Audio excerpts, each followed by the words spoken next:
ഇത് പിണറായിയുടെ ജാമ്യത്തിന് ശ്രമിക്കുമെന്ന് ചോദിക്കും ഭാസ്കർ. ജാമ്യത്തിന് ശ്രമിക്കുമോ?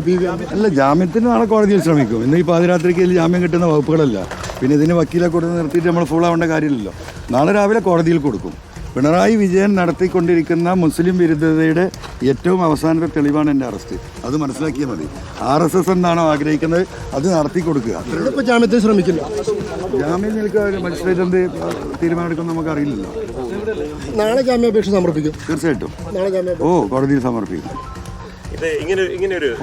രാവിലെ ഇങ്ങനൊരു നടപടിയിലേക്ക് അറസ്റ്റിലേക്കൊക്കെ പോകുന്നത് താങ്കൾ പ്രതീക്ഷിച്ചു? ഒരിക്കലും പ്രതീക്ഷിച്ചില്ല. ഇങ്ങനെ എത്രയോ സമരങ്ങൾ ഇവിടെ നടക്കുന്നതല്ലേ. ഇപ്പോൾ ഒരു ആവശ്യത്തിന് വേണ്ടി വളരെ ഒരാൾ മരിച്ചിട്ട് ഒരാളല്ല, ഈ 9 ദിവസം കൊണ്ട് 6 ആൾ മരിച്ചു. ഇനി ഒരു 10 ദിവസം അല്ലെങ്കിൽ ഒരു മാസം 2 മാസം ഞാൻ ജയിലിൽ കിടന്നാൽ ഈ മരണമെങ്കിലും ഒന്ന് കുറഞ്ഞു കിട്ടുമോ? അതിനെന്തെങ്കിലും സാധ്യതയുണ്ടോ? ഈ വിഷയമൊന്ന് സീരിയസ് ആയി ജനങ്ങളും സർക്കാരും കൺസിഡർ ചെയ്യോ? അങ്ങനെയെങ്കിൽ ഈ മലയോര മനുഷ്യർക്ക് ഒരു ആശ്വാസം കിട്ടുകയാണെങ്കിൽ കിട്ടട്ടെ എന്ന്. PDPP ആക്ട് കിട്ടതുകൊണ്ടാണോ ഇത്തരത്തിലൊരു അറസ്റ്റ് ആവശ്യമായി വന്നത്?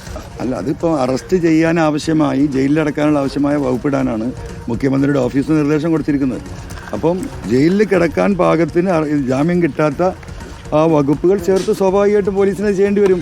ഇന്നിപ്പോൾ അറസ്റ്റ് ചെയ്തുകൊണ്ട് വന്നപ്പോൾ തന്നെ ഇപ്പോൾ ആശുപത്രിയിൽ നിന്നൊക്കെ കണ്ടത് പോലീസ് വലിയൊരു ബലപ്പെടുത്താണ്, ഒരു മൽപ്പിടുത്തം ഞങ്ങളൊക്കെ നേരിട്ടു.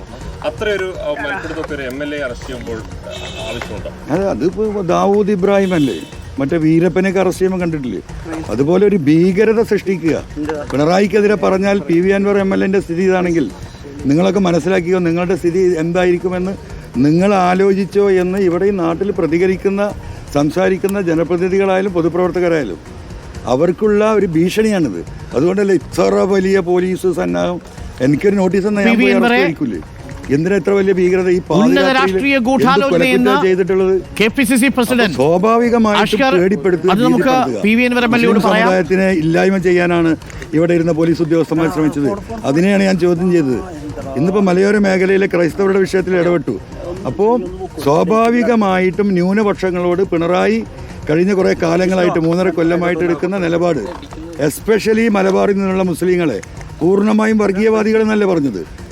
പ്രിയങ്കയ്ക്ക് വോട്ട് ചെയ്ത മുസ്ലിങ്ങൾ വർഗീയവാദികളാണ്, ഭീകരവാദികളാണ് എന്ന് പോളിറ്റ് ബ്യൂറോ മെമ്പർ പറയുകയും അതിനെ മുഖ്യമന്ത്രി എൻഡോസ് ചെയ്യുകയും ചെയ്യുന്ന ഈ കാലത്ത് ഇങ്ങനെയൊക്കെ തന്നെ ഉണ്ടാവുള്ളൂ.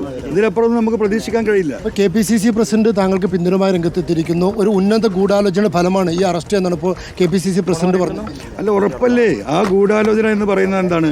കേന്ദ്ര നേതൃത്വവും ആലോചിച്ചിട്ട് ഇവിടെ മുസ്ലിം മൈനോറിറ്റിയിലെ ലീഡേഴ്സിനെ ഇല്ലായ്മ ചെല്ലാൻ, കേസിൽ കൊടുക്കാൻ, ജയിലിലടക്കാൻ ഇന്ന് ഇന്ത്യയിലെ എല്ലാ സംസ്ഥാനത്തും നടക്കുന്നുണ്ട്.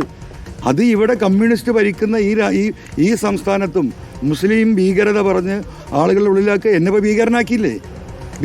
എന്തിനു വേണ്ടിയിട്ടാണ്? എൻ്റെ പേരെന്താ? PV അൻവർ. അപ്പം അത് തന്നെയാണ് ഈ പിണറായി ഗവൺമെൻറ് ഇവിടെ ചരിത്രത്തിലാദ്യമായിട്ട് ഇത്രയും മുസ്ലിം വിരുദ്ധത കാണിക്കുന്ന ഒരു ഗവൺമെൻറ് കേരളത്തിൻ്റെ ചരിത്രത്തിലുണ്ടായിട്ടുണ്ടാവില്ല.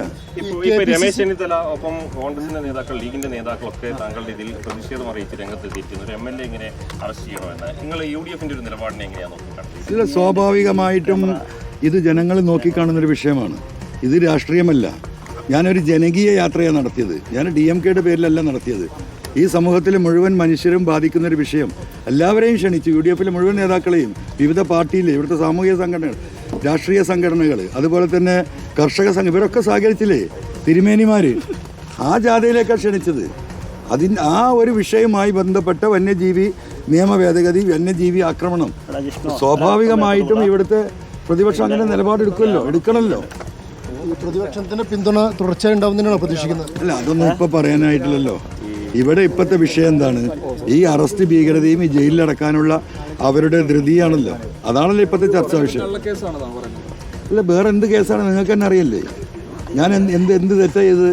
ഞാൻ ആ DF ഓഫീസിൽ പോയി പ്രതിഷേധം നടത്തി അവിടെ ഇരുന്നു. പ്രവർത്തകർ അവിടെ കല്ലെറിഞ്ഞ് അതിൻ്റെ അകത്ത് കയറി. ഒരാൾക്ക് നിയന്ത്രിക്കാൻ സാധിക്കുമോ? ഇത്രയും ദയനീയമായ ഒരു സ്ഥിതിവിശേഷത്തിൽ ജനങ്ങൾക്ക് വികാരം ഉണ്ടാവില്ലേ? സാധാരണ ഇങ്ങനത്തെ സംഭവത്തിൽ എന്താ ചെയ്യുക? റോഡ് പോയി ബ്ലോക്ക് ചെയ്യും. എന്താ കാര്യം? ആ യാത്ര ചെയ്യുന്ന മനുഷ്യരെ കൂടി കഷ്ടപ്പെടുത്തുന്നവർക്ക്. അപ്പോൾ ആ റോഡ് ബ്ലോക്ക് ചെയ്യൽ ഒഴിവാക്കിയിട്ട് ഫോറസ്റ്റ് ഓഫീസിലേക്കല്ലേ പോകേണ്ടത്? ഫോറസ്റ്റുകാർ ചെയ്ത കുറ്റത്തിന്. ഇന്ന് പോലീസ് ഉദ്യോഗസ്ഥർ വീട്ടിൽ വന്നപ്പോൾ ഈ കാര്യങ്ങൾ ധരിപ്പിച്ചിരുന്നോ? താങ്കൾ എന്തുകൊണ്ടാണ് അറസ്റ്റ് ചെയ്യാനുള്ള നീക്കം എന്ന് ചോദിച്ചിരുന്നു. മോളിൽ നിന്നുള്ള നിർദ്ദേശമാണ്. അറസ്റ്റ് മെമ്മോ ഉണ്ട്, അത് പ്രിപ്പയർ ചെയ്താൽ അത് തരാമെന്ന് പറഞ്ഞു. ഈ വന്ന പോലീസുകാർ എന്ത് ചെയ്യാനാണെന്ന് മുഖ്യമന്ത്രി നേരിട്ടിരുന്ന മണിക്കൂറുകളായി ഉച്ചയ്ക്ക് ഇരിക്കാൻ തുടങ്ങിയതാ. ഇരുന്നു കൊണ്ട് അവിടെ ഇരുന്ന് കൈകാര്യം ചെയ്യുക. ഇപ്പുറത്ത് ശശി, അപ്പുറത്ത് അജിത് കുമാർ, ഇങ്ങനെ ഇരുന്നിട്ടല്ലേ ഇത് കൈകാര്യം ചെയ്യുന്നത്. ഈ പോലീസുകാരെന്ത് ചെയ്യാനാണ്? ഈ നേരത്തെ ഒരുപാട് കേസുകൾ അൻവർ എംഎൽഎക്കെതിരെ എടുത്തിരുന്നല്ലോ. ഇപ്പോൾ ലാസ്റ്റ് പോലീസ് സീക്രട്ടറി ആക്ട് പ്രകാരമൊക്കെ കേസ് എടുത്തു. അതിലൊന്നും അറസ്റ്റില്ലാതെ ഈ ഘട്ടത്തിൽ ഇപ്പോൾ അറസ്റ്റ് ചെയ്യേണ്ട ആവശ്യം അത്രമുണ്ടോ? അല്ല, സ്വാഭാവികമായിട്ട് അതൊക്കെ ഇതിന്റെ കൂട്ടത്തിൽ വരും. ഞാൻ മജിസ്ട്രേറ്റിനെ ഇറങ്ങാറാക്കണ്ടേ, പോയി നോക്കട്ടെ. ഒരിക്കലും കിട്ടില്ല, പിണറായിന്റെ അടുത്ത് നീതി കിട്ടും. നിങ്ങളെ അങ്ങോട്ടായി പിടിച്ചു വലിക്കുന്നത്. മജിസ്ട്രേറ്റ്